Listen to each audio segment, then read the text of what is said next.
Hidden Killers Podcast. All this weekend, we are taking a look back at a case in review. The charges against Bryan Kohberger in the murder of the 4 Idaho college students. Taking a listen to some of the most compelling conversations and discussions that we've had thus far. Let's listen to another one. This is an examination of the hidden human condition. This is the Hidden Killers Podcast. With Tony Brueski. Jennifer Coffindaffer joining us, retired FBI special agent. She's going to be joining us every day this week around this time. We're going to be talking deep into the Bryan Kohberger case, digging into the arraignment that took place on Monday, the events that happened there, what happened with the grand jury convening prior to that, where this is all going from here. Where is his family standing in all this? Lots of questions to be answered. So press subscribe so you don't miss any of this extended conversation that we're going to be having throughout the week with Jennifer Coffindaffer. Jennifer, welcome. And thank you again for being on. Always appreciate having you here. I want to talk about the grand jury convening. I guess the question is, why now? Is this a long time to wait for a grand jury to convene? Why didn't they do this a little bit sooner instead of waiting right up until the month before the preliminary hearing? Let's start with that. Why now? Why did it take them so long to convene a grand jury? Or maybe it wasn't that long in terms of things like this, as opposed to going forward with what they planned for June 26th with that preliminary hearing. Well, the grand jury was a big win for the prosecution from a strategic standpoint. It was also actually a no-brainer. There is no positive, anything positive about a preliminary hearing, because everything that's at a preliminary hearing, the prosecution can do at a grand jury, yet it is secretive. Now, saying that, a lot of people think, well, it's unfair because the defense isn't there to cross-examine, but they forget that there's 16, in this case, grand jurors there. And they ask, having been in these and presented these cases for all these years, they have the best questions, just like your audience. You know, they evaluate, they look, and they scrutinize the evidence. So this isn't just to sit down and you know, you get to tell everybody and they vote unanimously. No, they look closely.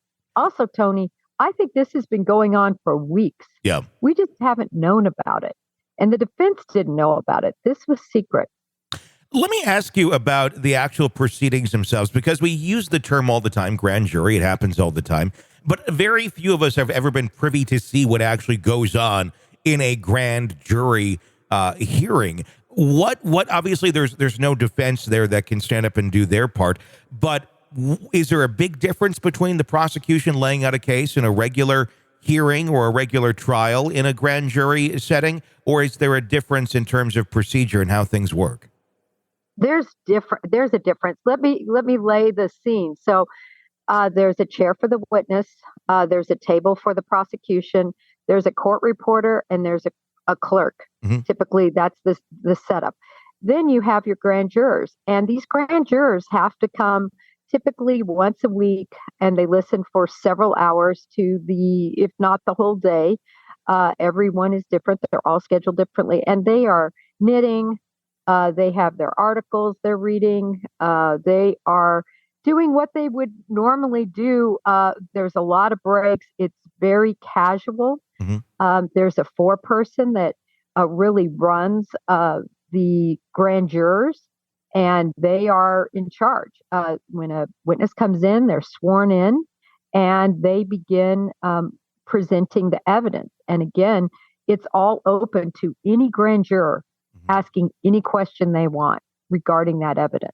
So during the process, isn't that interesting? It's so interesting. So like during the actual presentation of evidence, they're able to raise their hand and say, I want to ask about this, or do they have to wait till they go to deliberation for that?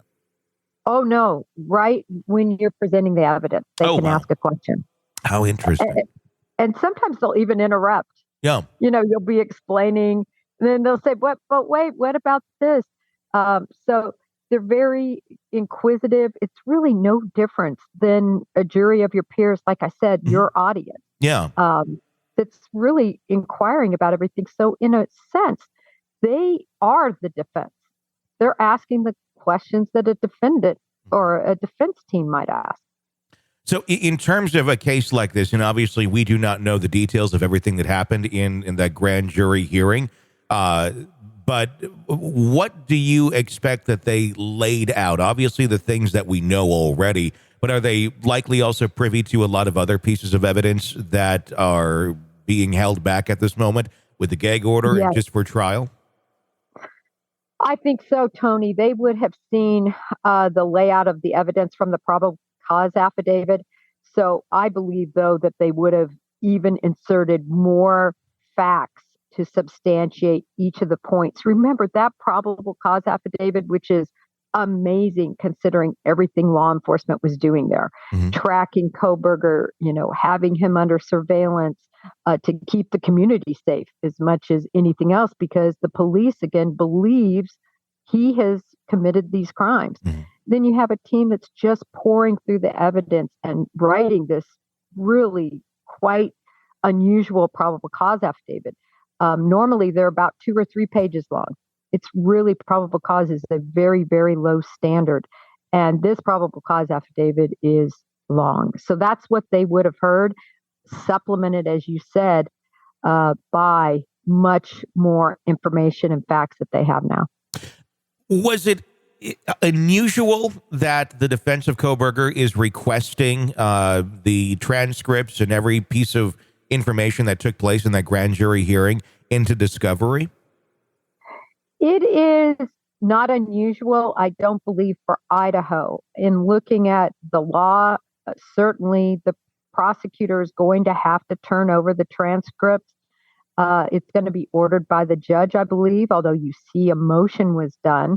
So they're looking for the judge to make this order. It's a huge amount of information the defense is seeking, not just the transcripts. So we'll see if they get everything they asked for or just partially. The judge is going to have to make that call. Wouldn't they be getting all that information in discovery regardless of getting the transcript of the grand jury hearing? Wouldn't it all be part of what discovery has to be turned over? Really, yes, is the answer. But recall that every time you interview a witness, there's certain changes. They describe things differently. You can't, as a human, exactly say the same thing every time unless you're reading from a script. So that's what the defense will be looking for, are minor differences or changes or additions to what they're seeing from the interviews of those witnesses. Essentially, they want, if all of these people, all of the witnesses, all of the evidence, that's ingredients. They want the recipe. They want the finished product. They want the baked cake once they know how this is applied, how it's going to be used by the defense. They want to see that, not just the list of ingredients, basically. I actually love that, Tony. I might steal that. Go for it. They do want the recipe. Okay. They don't want the garden and, the grocery store. Yeah. Right? That's the grocery store right now. 51 terabytes of information. They want to see it all boiled down to what the prosecution's case is going to be. Remember, though, the prosecution knew this would likely happen, that they would be forced to turn over these transcripts. So they're going to limit it. I hope they did it anyway, to truly probable cause. This is not a finding of innocence or guilt. A grand jury isn't used for that.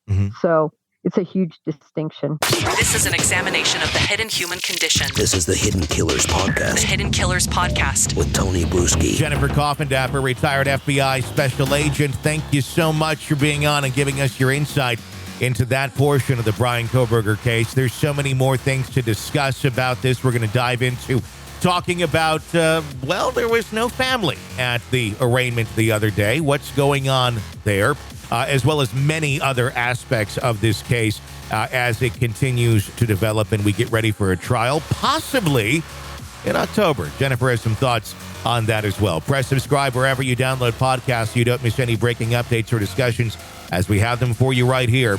My name is Tony Brueski. Stay with us.